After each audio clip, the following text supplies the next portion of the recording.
Nah,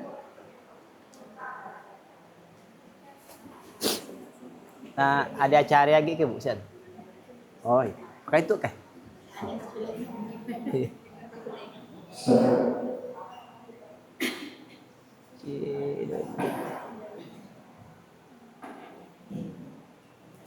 Oh.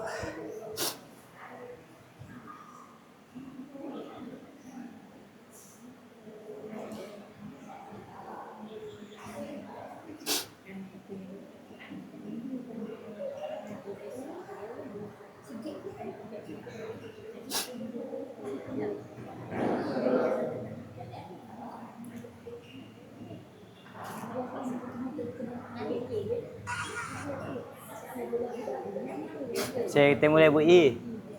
Bismillahirrahmanirrahim. Assalamualaikum warahmatullahi wabarakatuh. Masih Pak.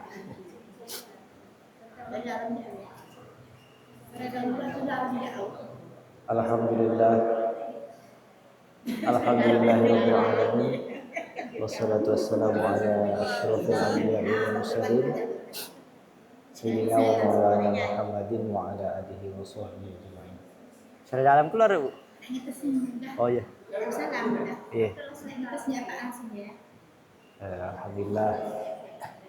Ibu-ibu yang dirahmati Allah Subhanahu wa taala, marilah kita selalu mengucapkan puji dan syukur kehadirat Allah Subhanahu wa taala berkat limpahan karunia nikmat dan anugerahnya kita masih dapat dipertemukan dalam majelis itu, kemudian dalam keadaan sehat walafiat, dalam keadaan beriman, dan salah satunya juga dalam keadaan masih hidup sehingga kita sempat menikmati tahun baru Hijriyah yang baru kita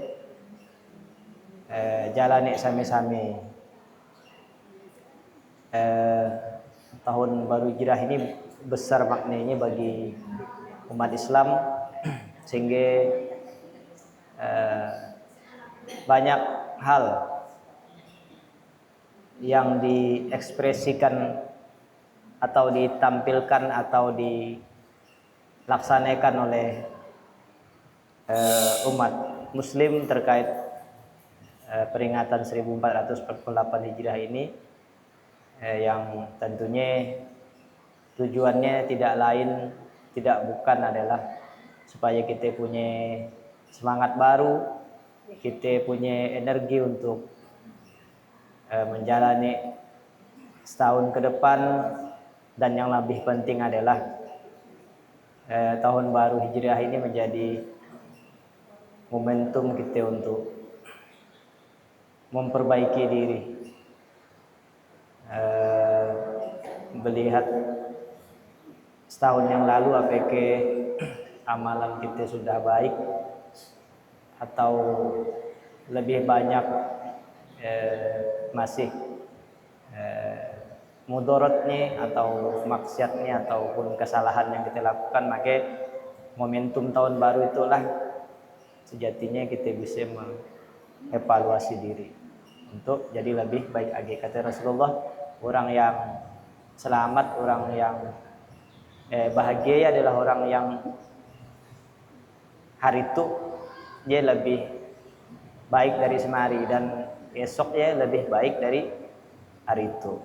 Sama juga dalam konteks bulan, konteks tahun, siapa yang baik tahun itu lebih baik dari tahun yang lalu, maka ialah yang orang yang akan berbahagia. Sebaliknya orang yang tidak bisa mengevaluasi diri, tidak bisa mengikhtiarkan untuk lebih baik dari tahun sebelumnya, atau malah mundur kebiasaan baiknya atau lebih banyak maksiatnya di tahun sekarang dari tahun kemarin, maka ialah yang akan merugi. Dan tentu pesannya bukan hanya dalam hal keagamaan tuh lain bisa jadi juga di dalam hal keduniaan. Karena kalau bagaimanapun dunia ya adalah jembatan kita menuju akhirat, tentunya harus sama-sama jalan. Kalau diceritai ukhrawi kita banyak beribadah yang sifatnya individu, misalnya sholat, ngaji, tadarus Quran, puasa, ya kan sifat individu. Namun di hadis Rasulullah sendiri juga menuntut kita untuk baik di bidang keduniaan, misalnya kita lebih berpikir bagaimana mengembangkan usaha kita, misalnya kalau yang ada usaha kan, ya juga kalau yang ada hal lain misalnya dalam pekerjaan, bagaimana cara memperbaiki pekerjaan kita, boleh dievaluasi di tahun baru itu. Salawat beriring salam mari selalu kita curah limpahkan juga kepada Nabi junjungan alam Nabi Muhammad sallallahu alaihi wasallam, yang mana sekali lagi tahun baru itu tidak lepas daripada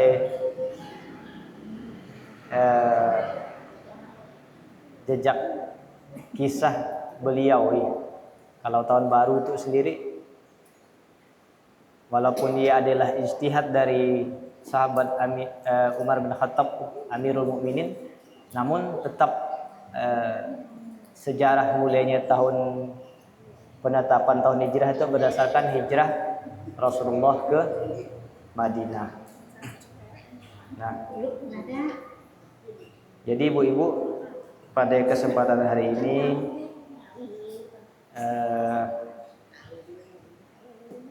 karena kita masih di awal bulan Muharram,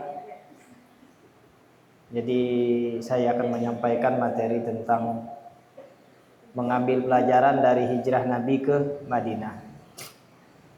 Jadi dalam tradisi tahun baru Islam ada kisah yang unik sebetulnya terkait tahun baru Hijriah itu, penetapannya yang 1448 Hijriah itu sebenarnya kan diambil dari peristiwa hijrahnya Nabi dari yang pertama dari Makkah ke Madinah ini.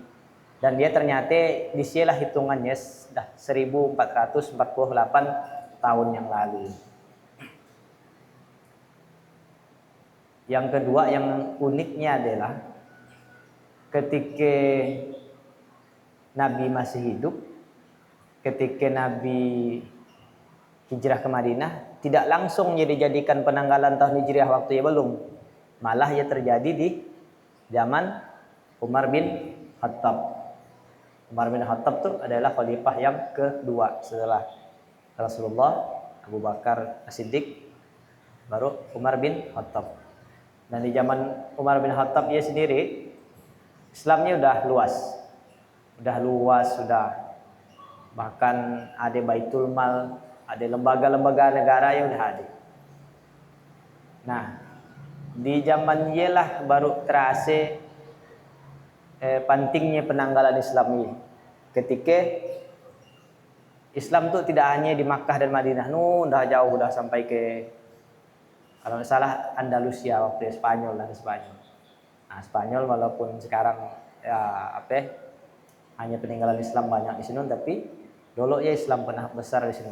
Nah, jadi ceritanya mulai dapat masalah ya adalah ketika nulis surat. Jadi nulis surat ya, misalnya Umar bin Khattab nulis surat ke gubernur di Spanyol dah Islam kan, kirim surat. Di surat ini cuma ada tanggal dengan bulan. Nah, gitu. Surat dikirim misalnya kalau bulannya udah kenal orang Arab dari dulu. Muharram, Safar, Rabiul Awal, Rabiul Akhir, ada dah semuanya zamannya ada. Dan dia identik dengan kebiasaan bangsa Arab waktu itu. Jadi Muharram itu haram beparang. Nah, guys, salah satunya gila. Nah, jadi di pas ngirim surat tulisannya misalnya kan 2 Zulhijjah. Datang surat ke sini kan bukan bagai sekarang kayak WA manitnya dah datang kan, bisa bebulan kan ini suratnya mun si halangan bisa mun orang yang kena antara entah kena culik misalnya datang suratnya kan.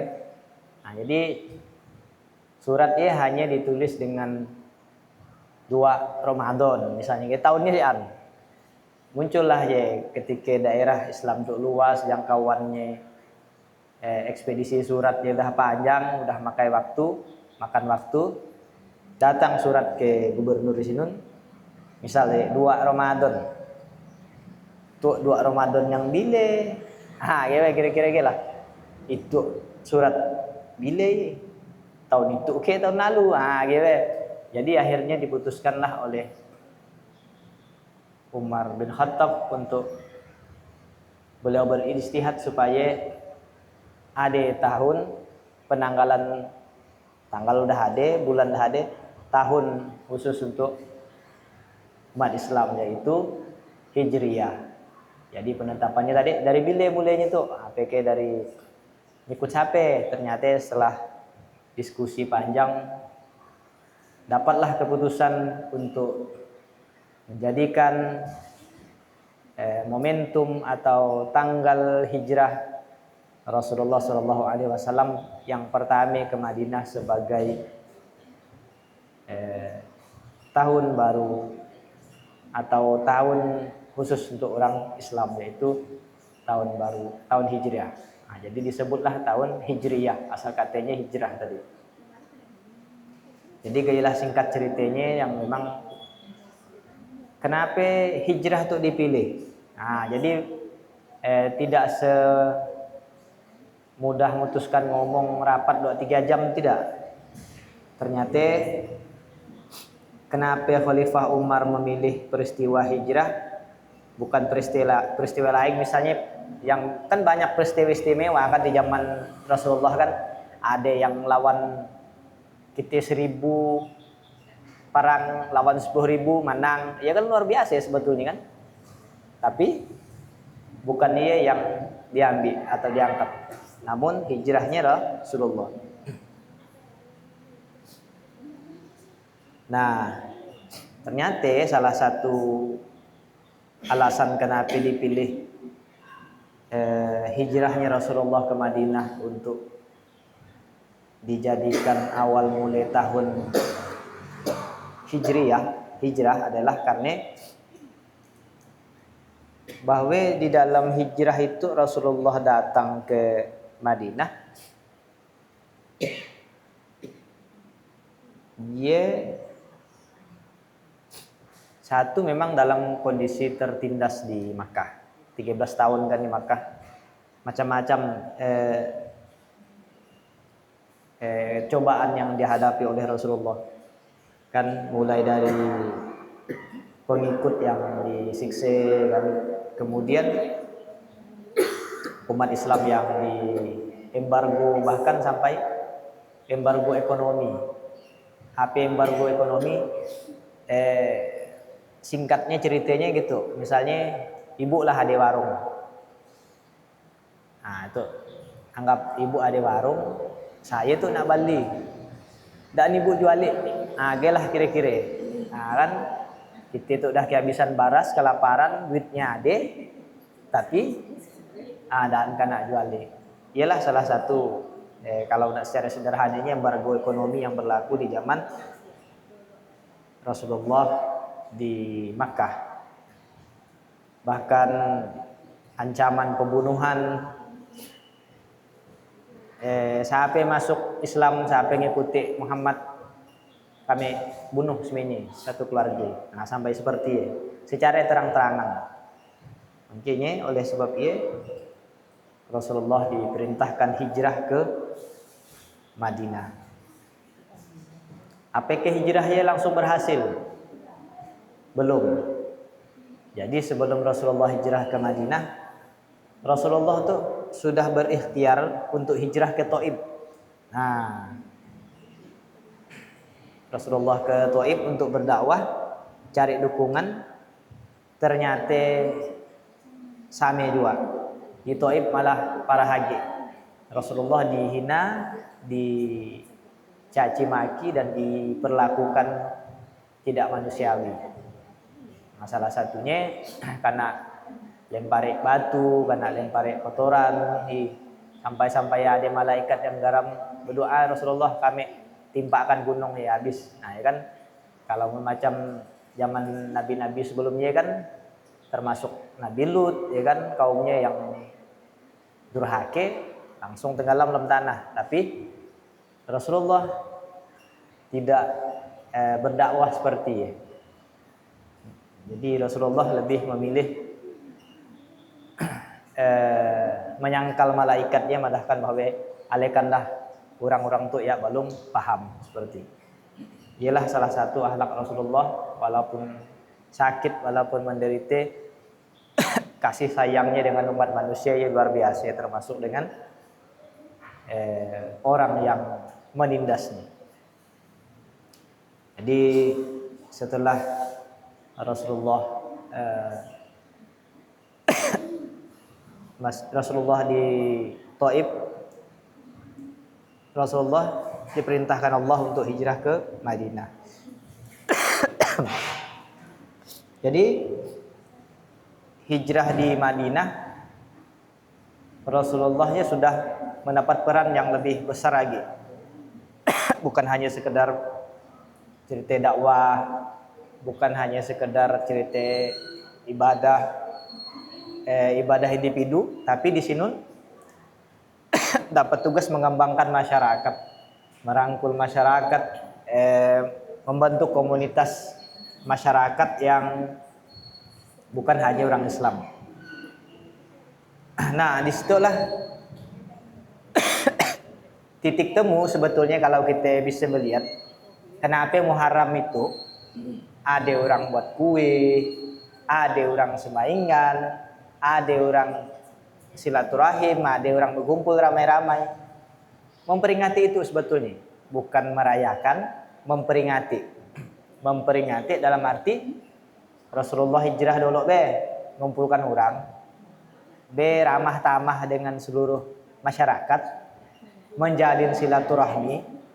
Ialah sebetulnya salah satu sunnah yang dituruti oleh kita atau sebagian dari kita sekarang. Walaupun secara tidak langsung kita ya mungkin ada yang pro kontra, tapi salah satu pendapat seperti ialah bahwa Rasulullah ketika datang waktu hijrah dulu, hijrah ke Madinah yang menjadi dasar penanggalan kalender Islam ya, melakukan ya, datang ya dakwah tetap, ceramah, ngajak orang kembali ke fitrah, masuk agama Islam sambil menjalin silaturahim. Dan silaturahim seperti apa? Silaturahimnya lebih komplit agak dari apa yang kita lakukan sekarang. Salah satunya ada Piagam Madinah, buat sebuah perjanjian bersama seluruh umat yang ada di Madinah saat dia, yang bukan hanya Islam, ada Yahudi, ada Nasrani, supaya tidak saling berperang dalam waktu tertentu. Ialah besarnya kenapa peristiwa hijrah dan hijrah itu diangkat menjadi momen penanggalan tahun Islam. Ialah dia tadi, bagaimana masyarakat terbentuk, bagaimana dakwah Islamnya sejalan. Jadi hijrah adalah momentum kita untuk saling merangkul. Nah, jadi Rasulullah dulu ketika hijrah ke Madinah langsung membuat perjanjian damai dengan seluruh masyarakat. Nah, sekarang pelajaran yang kita ambil adalah sami. Tahun baru Hijriah itu kita kumpul, kita silaturahim, saling maafan. Ada yang buat kue, ya tujuannya adalah biar kita itu saling bisa merelakan. Nah, kalau bahasa sederhananya, kalau kita semaingan karing, kan aja ngomong-ngomong aja, mungkin akan beda efeknya kalau kita saling sedekah, karena biasanya sedekah tuh mudahkan orang untuk saling bermaafan nih. Nah, seperti ya. Dan ialah yang yang turun temurun, walaupun kita tidak menghafal secara langsung dalilnya, tapi itu adalah bagian daripada pengamalan atau memperingati momen besar yang Rasulullah lakukan di 1448 tahun yang lalu. Dan efeknya apa? Ketika Rasulullah datang ke Madinah, ada buat perjanjian, merangkul berbagai masyarakat dan diterima oleh masyarakat di sini. Ternyata pengaruh Rasulullah semakin meluas, Bu. Bukan makin dimusuhi, bukan. Makin ramai orang yang percaya bahwa beliau adalah. Terima kasih, Bu. Makin banyak yang percaya dengan Rasulullah itu adalah orang yang Rasul yang benar, Rasulullah orang yang bisa membawa ajaran rahmatan lil alamin yang tidak hanya diakui oleh orang Islam pada waktu bahkan diakui oleh orang-orang di luar Islam. Dan apa ajaran yang sangat mulia yang melekat pada piagam Madinah atau perjanjian damai masyarakat pada waktu adalah bagaimana Islam pada waktu dan sampai sekarang sih menekankan partisipasi aktif dalam kehidupan bersama, terutama dalam keberpihakan kepada orang-orang lemah, anak yatim dan para janda. Nah, di sini. Nah, jadi Rasulullah terlibat dalam diskusi penentuan kebijakan sosial sehingga pembentukan undang-undang yang disebut Piagam Madinah.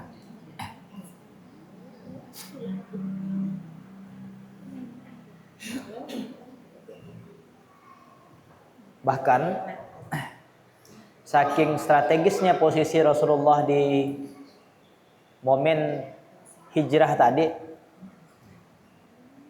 akhirnya masjid pertama umat Islam bisa didirikan, yaitu Masjid Kuba. Nah, kali mungkin yang udah suah hijrah pagi umroh di sini sempat kali melihat Ibu Mangmi. Gitu. Nah, bagi yang belum, mudah-mudahan kita sama-sama pagi ke sini melihat masjidnya. Nah, jadi amin. Jadi Masjid Kuba adalah masjid pertama yang didirikan oleh Rasulullah. Bu, kalau daan betul dengan orang waktu kalau kita cari orang waktu apa lagi kita baru datang orang balasan nak ke tempat orang yang dan kita kenal, yakin tak kita bisa dirikan masjid? Pasti tetap tak jadi masjid kan? Apa itu? Apa beda keyakinan kan?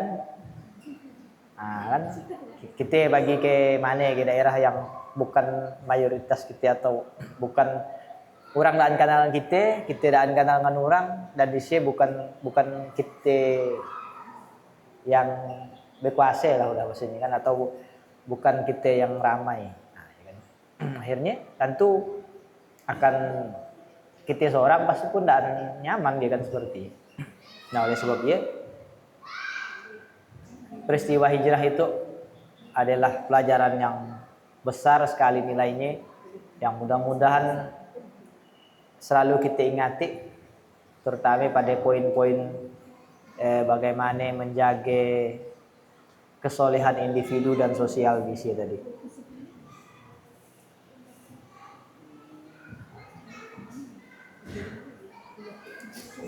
Dan yang menarik adalah yang terakhir, bagaimana di peristiwa hijrah tadi kaum muhajirin, orang-orang yang hijrah ke Madinah, dengan kaum ansor adalah orang yang nunggu, bahasanya yang menerima orang hijrah di Madinah bisa betul-betul bersatu, bahkan ada yang sampai nikah dan punya keturunan.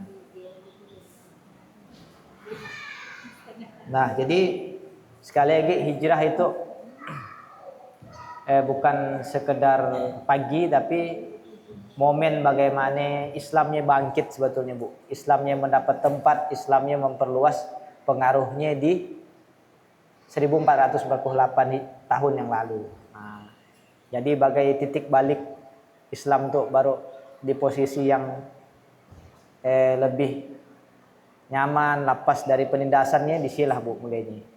Nah, makanya oleh ulama, oleh orang-orang tua kita dulu.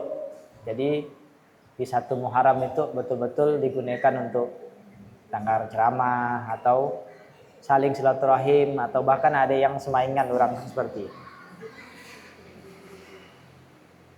Namun di sisi lain tentulah ada pesan bahwa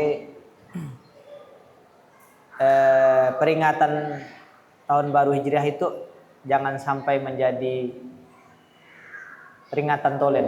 Nah, jadi tetap nilai-nilai harus kita ingatkan. Apa kata Rasulullah, bagaimana Rasulullah bermasyarakat, harus tetap selalu kita ingatkan. Salah satunya tadi mungkin kita ada ke ceramah agamis tuh. Ada ke? Oh mungkin belum, tapi biasanya ada. Tapi paling enggak kita udah nangar kali mungkin yang pagi kantor bupati waktu ada ke.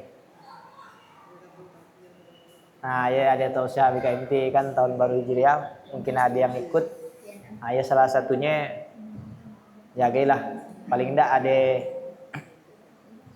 ada semacam refleksi untuk kita, apa yang harus kita kerjakan, apa yang harus kita tinggalkan, apa yang harus kita perbaiki di momen Hijriah itu bisa kita laksanakan. Salah satunya tadi, kalau yang di Senari saya pas momennya yang hataman Quran se-Indonesia ya kan, yang kemenak ya.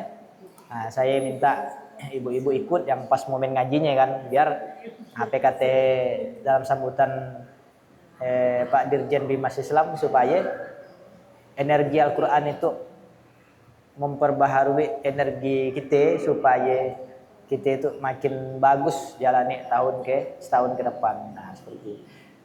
Jadi mungkin ini aja Bu yang dapat saya sampaikan. Terima kasih atas waktunya. Terima kasih atas segala perhatian. Mohon maaf jika ada kekurangan dalam penyampaian itu. Yang benar datangnya dari Allah Subhanahu wa taala, yang salah tentunya karena kehilapan saya selaku manusia. Assalamualaikum warahmatullahi wabarakatuh. Ada yang Bu nak ditanyakan Bu? Jadi di Indonesia ya macam-macam cara orang memperingati Hijriah tuh. Yeah. Yeah. Kan katanya ada kan ceramah. Yeah. Seandainya desa mereka raya kumpul-kumpulan. Yeah. Tapi kayak jadi kan peringati lah. Yeah. Seperti yang ini. Jadi Seharusnya kan sebetulnya nak disebut perayaan atau peringatan pun sebetulnya tidak juga masalah. Nah, yang penting perayaannya sesuai dengan nilai-nilai yang nilai-nilai Islam gitu. Nah, jadi macam kita tadi nyebutnya beraya itu karena kita bahasa kita bagi main mahurang ya. Nah, beraya makan kue ya bahasa kita nah. Nah, tapi di dalam beraya lah ada peringatan ya kan, peringatan tentang nilai-nilai perjuangan Rasulullah di dalam memajukan Islam, membangkitkan Islam waktu ya kan. Salah satunya tadi dengan menyambung silaturahim. Ya. Enggak nyalah Ibu. Saya melihat bahwa 1 Muharram gitu tuh boleh nyambung silaturahim, bari makan orang, ya luar biasa pahalanya Bu. Kita minta maaf dengan orang, bari makan orang, ya luar biasa pahalanya ya Bu. Apalagi kalau kita sedekah dengan anak yatim, ya tadi kan seperti yang pesan Rasulullah kan, anak yatim, orang lemah, mohon maaf tadi, jande katanya kan, ya luar biasa. Yang dijaga Rasulullahnya yang disampaikannya gitu. Bukan hanya dia minta dengan orang Islam untuk jaga ya, tapi melalui tadi ya, apa peraturan yang dibuat, konstitusi yang dibuat yang disebut Piagam Madinah tuh. Jadi bagaimana seluruh umat yang ada di Madinah waktu ya, nah Islam ke, nah Nasrani ke, Yahudi ke, ya agama lain, supaya jaga ini tadi orang-orang lama, orang miskin, anak yatim dijaga semuanya. Nah, ya jadi luar biasa kalau pesannya untuk kita yang kita laksanakan sekarang kan. Jadi kalau ada orang tua dulu berpesan ke kita untuk melakukan ya sebetulnya bukan karena mereka tidak hafal dalilnya, cuman karena orang kayak dulu dan kayaknya yang macam orang-orang tua kita, buat dia. Mereka ya dapat ya dan mereka tidak membantah ya, dapat dah karena ya kan. Ada orang tua kita mungkin masih zaman ibu masih lah kali kan kita dari niaki kita, umat kita ya sampai ke kita tidak mempermasalahkan dia kan karena ia adalah pesan dari orang tua. Tapi sejatinya kadang ialah tadi orang Melayu ya kan adat bersendikan syarak. Orang Melayu kan gitu. Adat bersendikan syarak, syarak bersendikan agami. Syarak bersendikan kitabullah ya kan.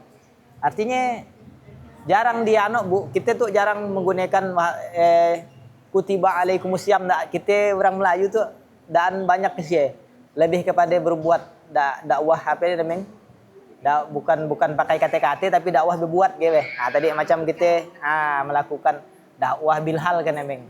Nah, jadi kita Muharram itu kita tahu bahwa Syahrul Muharram itu ada 4 bulan yang haram di sisi Allah. Nah, ya kan yang mulia di sisi Allah. Nah, kita tidak ngomong ya, tapi kita ngomong bagaimana implikasinya di masyarakat kita yang tertuang dalam kebiasaan-kebiasaan kita.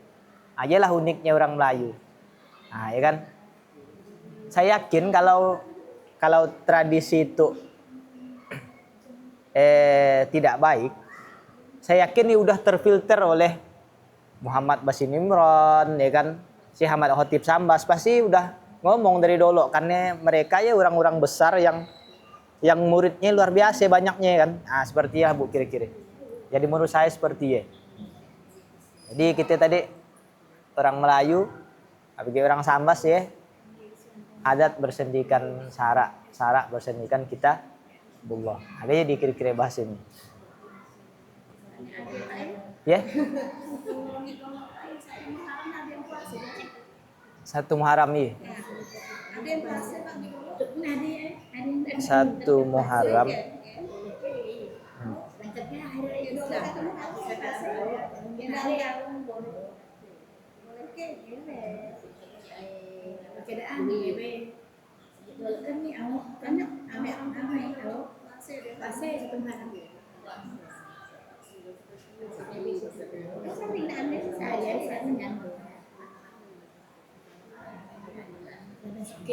Nah, jadi memang ada beberapa riwayat mengatakan bahwa boleh, boleh bahkan ada yang disebut malah bahkan disebut puasa yang disunahkan puasanya, dianjurkan. Boleh. Boleh nak puasa.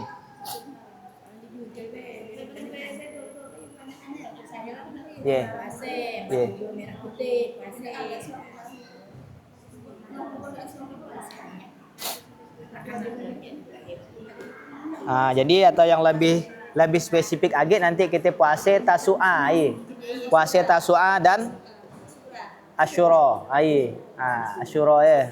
Jadi kita puasa 9, 10 ya pun baik juga. Yang satu ya pun boleh dilakukan. Dia pun bahkan katanya sunnah. Jadi dikatakan sunnah puasa 1 Muharram.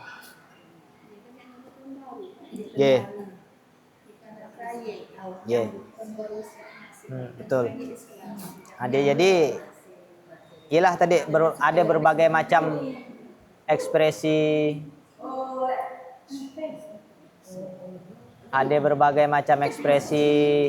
kita terhadap tahun baru itu.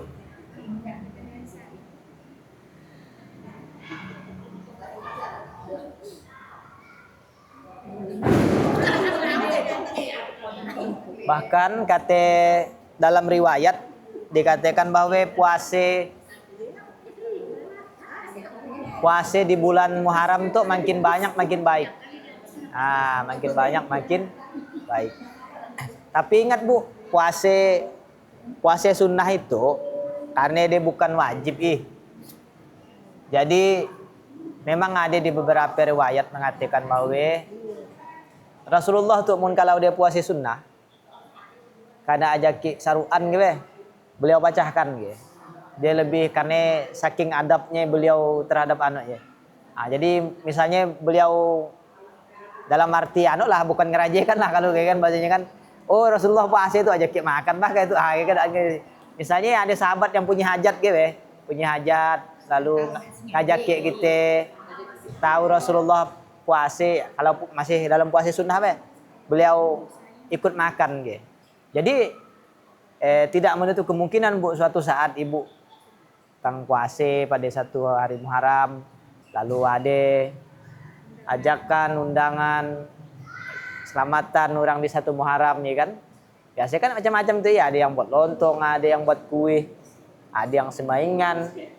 Jadi tidak ada salahnya Bu kita memenuhi hajat dari saudara kita karena kewajiban muslim terhadap muslim yang lainnya salah satunya menghadiri undangan yang diberikan oleh saudara kita. Nah, bahkan undangannya wajib gitu.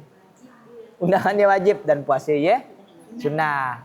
Nah, karena kita kan bisa gantinya di waktu lain, Bu. Tadi kan Asyura ada dengan puasa Tasu'anya ada. Nah, jadi puasa 6. Jadi Bu. Yeah.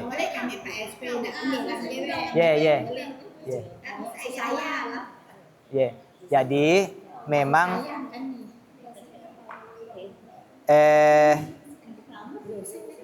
puasa itu di Muharram tuh makin banyak makin baik. Misalnya ibu bisa 9 10 kala tang hari Senin minggu depan tang ada puasa lagi silakan.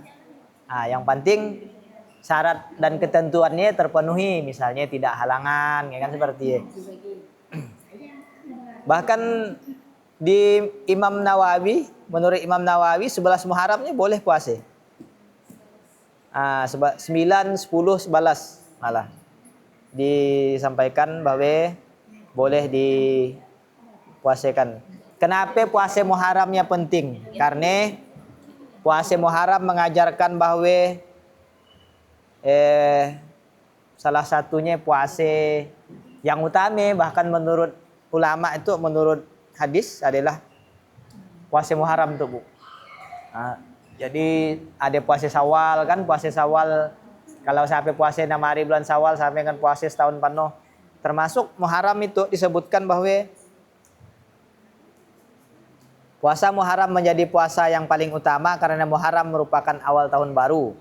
Maka pembukaannya adalah dengan puasa yang merupakan amal paling utama. Puasa bukan untuk kita Bu. Puasa itu balasannya tidak langsung ke kita, tapi Allah yang akan balas langsung. Sampai kan kalau kita mengambil ibarah kepada puasa Ramadan, kata Allah kan setiap amal ibadah anak Adam akan kembali ke dia pahalanya. Anak kita sedekah ke, nak solat balik ke kita. Tapi kalau puasa gimana katanya?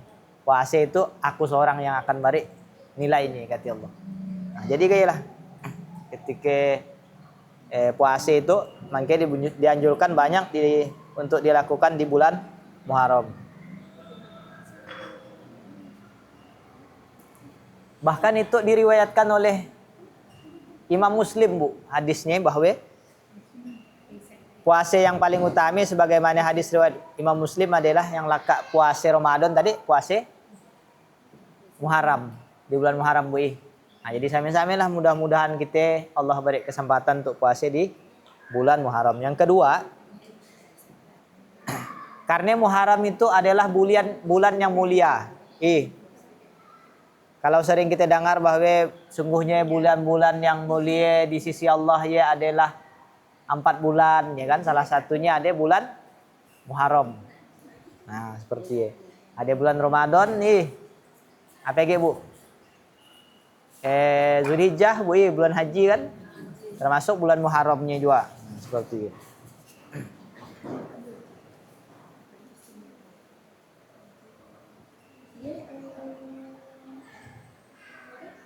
Saban. Same, Sa'ban pun 16 hari bulan Saban. ya. Puase di 2 minggu terakhir di bulan Sa'ban ya. Boleh dilakukan kata ulama kalau kita ya punya kebiasaan memang puasa sepanjang tahun gitu ya. Nah, kalau seandainya kita tiap bulan tuh memang anggaplah Senin Kamis kita puasa bayi. Di Sa'bannya boleh dilakukan kalau memang ya kebiasaan kita. Tapi kalau kita numbuh-numbuh misalnya kan, kita numbuh-numbuh di 2 terakhir bulan Sa'ban kata ulama sebaiknya jangan dilakukan. Dah 2 minggu terakhir ya. Kalau nak puasa di 2 minggu awal di bulan Sa'ban, boleh. Kalau di tengah-tengah ada ulama yang membolehkan masih kalau memang kita membiasakan diri kita dengan puasa. Kalau ibu-ibu memang termasuk yang suka ngamalkan puasa boleh dilakukan, Bu. Tapi kalau udah di ujung-ujung sebaiknya ada ulama yang nagahkan lah pasti kita. Lebih baik saya nak puasa dulu. Tapi tadi sekali lagi saya padahkan catatannya adalah ketika kita orang yang biasa puasa tiap bulan bukan di bulan Sa'ban aja. Berarti di Muharram kita puasa, sapar kalau ada Senin Kamis kita puasa ya. Silakan dilakukan. Karena ya ada semacam rukhsah dari ulama gitu seperti itu. Ada lagi ke, Bu? Puasa Senin Kamis pasti pas kebetulan di hari 15. Yeah. Pas Senin Kamis kita perlukan boleh kayak Jadi Senin Kamis sebenarnya puasa sunnah tuh kan bukan juga ganti, Bu, bahasanya karena sunnah tuh kan tidak dilakukan pun tidak juga berdosa kan. Kalau kodok tuh konsepnya kan untuk yang sebetulnya tidak boleh kita tinggalkan, tapi kita tinggalkan karena ada sesuatu baru kita ganti. Jadi kalau memang puasa sunnah itu kalau memang tidak memungkinkan ya tidak apa-apa kalau untuk tidak dilaksanakan gitu. Jadi menurut saya kodok puasa sunnah ya sebetulnya belum saya temukan lagi, nanti saya cari lagi. Tapi biasanya kodok-kodok itu sifatnya yang wajib, Bu. Misalnya kodok kan ganti. Ganti. Iya. Maksud saya puasa Senin kebetulan kayak 15 hari Saban. Boleh. Ya tadi karena kebiasaannya. Kebiasaan, Bu. Betul. Nanti bukan per tahun-tahun. Betul, Bu. Malam lah kita itu kan bulan hari itu ya. Dan kalau udah kebiasaan kata ulama boleh dilakukan. Seperti itu. Kita kan bulan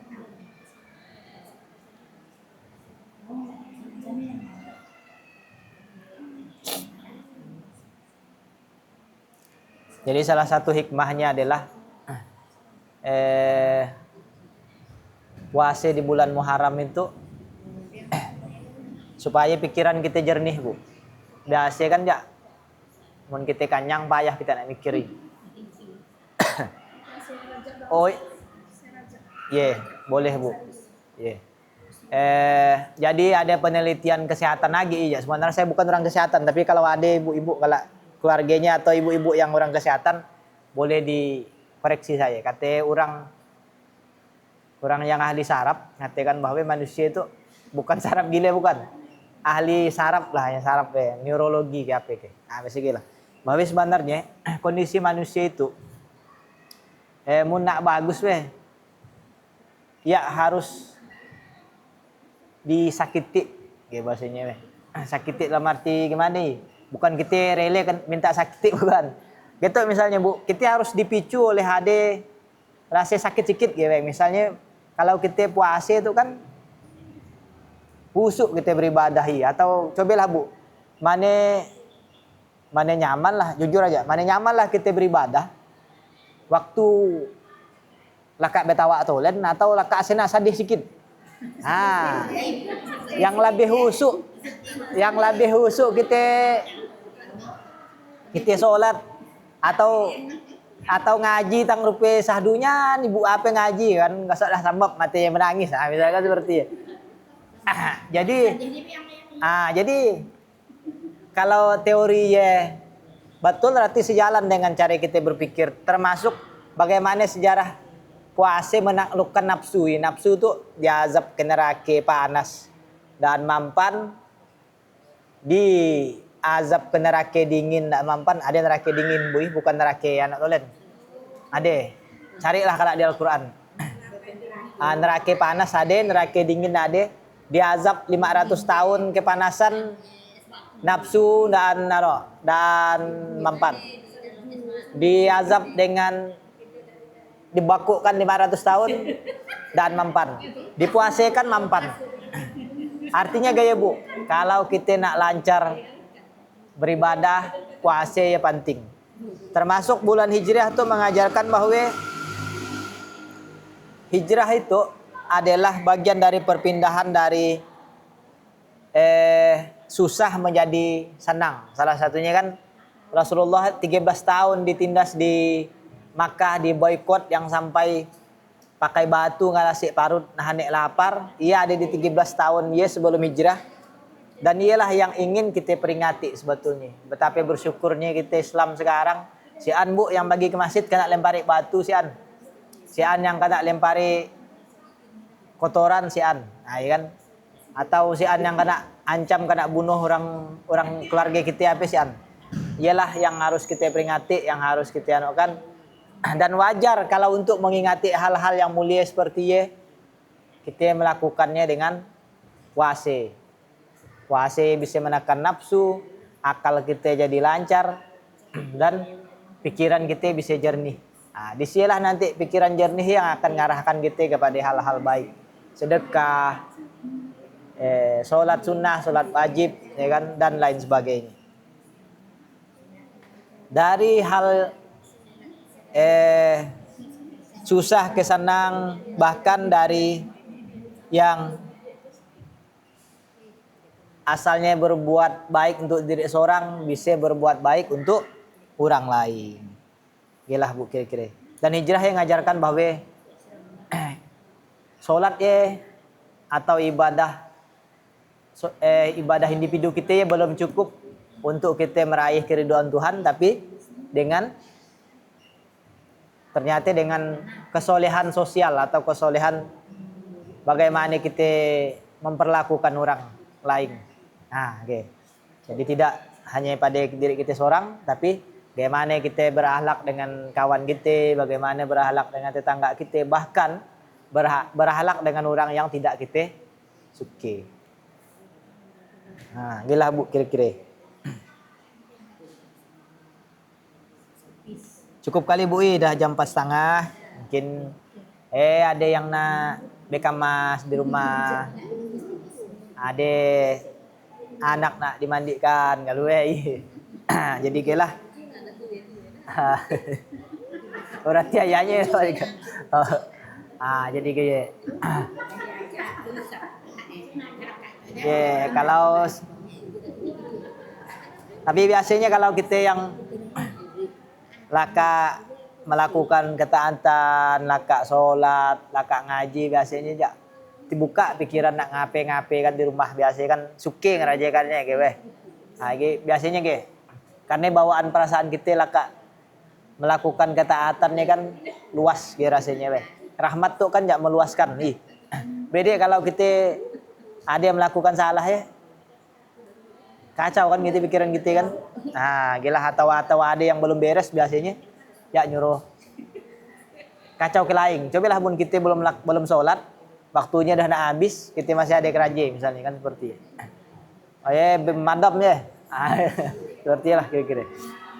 Baik Bu, kita akhiri majlis itu dengan sama-sama mengucapkan alhamdulillahirabbil alamin. Dan kita tutup dengan doa kifaratul majlis. Subhanakallahumma bihamdika asyhadu an la ilaha illa anta astaghfiruka wa atubu ilaik. Wassallallahu ala sayyidina Muhammadin wa ala alihi wasallam. Walhamdulillahirabbil alamin.